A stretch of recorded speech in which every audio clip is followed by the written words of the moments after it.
European యూనియన్కి United కింగ్డమ్కి మధ్య trade agreement జరిగింది. ఈ ట్రేడ్ అగ్రిమెంట్ ఇంపార్టెన్స్ ఏంటి అండ్ దాని ఎఫెక్ట్ ఇండియా మీద ఏ రకంగా ఉంటుంది? అవునండి, ఇప్పుడు EU UK అంటే యూరోపియన్ యూనియన్లో ఇంగ్లాండ్ UK అనేది ఒక పార్టే.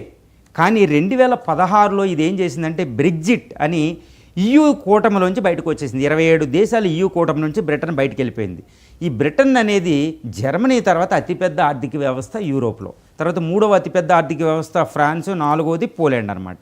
ఇవి ఉంటే ఈ బ్రిటన్ అనేది చాలా పెద్ద ఆర్థిక వ్యవస్థ అనమాట.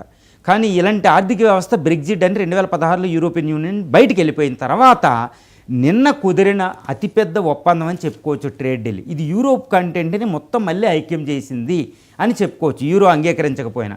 ఈ ట్రేడ్ డీల్ యూకేకి యూరోపియన్ యూనియన్కి జరిగిన ఒప్పందం అనేది చాలా ప్రాధాన్యత సంతరించుకుంది. ఎందుకంటే అక్కడ టారిఫ్ ఆంక్షలు విధించడం వల్ల EUకి వ్యతిరేకంగా EU అనేది ఇండియాని, చైనాని, అదేవిధంగా బ్రిటన్తో ఒప్పందాలు కుదుర్చుకునే భాగంగానే EU దేశాల మధ్య ఈ ఒప్పందం జరిగింది.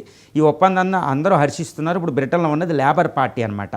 ఈ కెర్మర్ అని ఈ లేబర్ పార్టీ ఉన్నారు. వాళ్ళు చాలా లేబర్ పార్టీ ఒప్పందం చేసుకోవడం అంటే అంత ఈజీ కాదు. కన్జర్వేటివ్ పార్టీ చేయడం అంటే అది ఒకటి, లేబర్ పార్టీ చేసింది దాంతోనే అది అధికారంలోకి వచ్చింది. ఇప్పుడు ఈ ఒప్పందం వల్ల UK మధ్య ట్రేడ్ ఒప్పందం చాలా ఎక్కువ అవుతుంది. ముఖ్యంగా డైరీ ప్రొడక్ట్స్ అని, వీటి ఇండస్ట్రియల్ ప్రొడక్ట్స్, కార్లు, EVలు, వీటి వల్ల వాళ్ళు ఆర్థిక బంధం బలపడుతుంది. దీనివల్ల భారతదేశం మీద కాస్త ఎఫెక్ట్ ఉంటుంది. ఎందుకంటే ఇప్పుడు బ్రిటన్ ప్రొడక్ట్స్ EUలోకి వచ్చిన, EU ప్రొడక్ట్స్ బ్రిటన్లోకి వెళ్ళినా మన యూరోపియన్ యూనియన్ అనేది ఒక అతిపెద్ద ట్రేడింగ్ పార్ట్నర్ అన్నమాట. సో ఈ డైరీ ప్రొడక్ట్స్, ఫిష్, ఇవన్నీ అక్కడికి వస్తే మన ఆహార ఎస్పెషల్ మన ఫిష్ ఎక్స్పోర్ట్స్ మీద, వీటి మీద కాస్త ప్రభావం పడే అవకాశం ఉందన్నమాట. బట్ పెద్ద ప్రభావమే కాదు.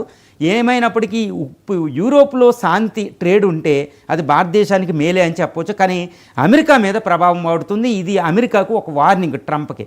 చూసారా, మేము ఇండిపెండెంట్గా వ్యవహరించగలం, నీ సహకారం నాకు లేదని చెప్పడం అనమాట. ఏదైనా ఈ ఒప్పందం అనేది మంచిది.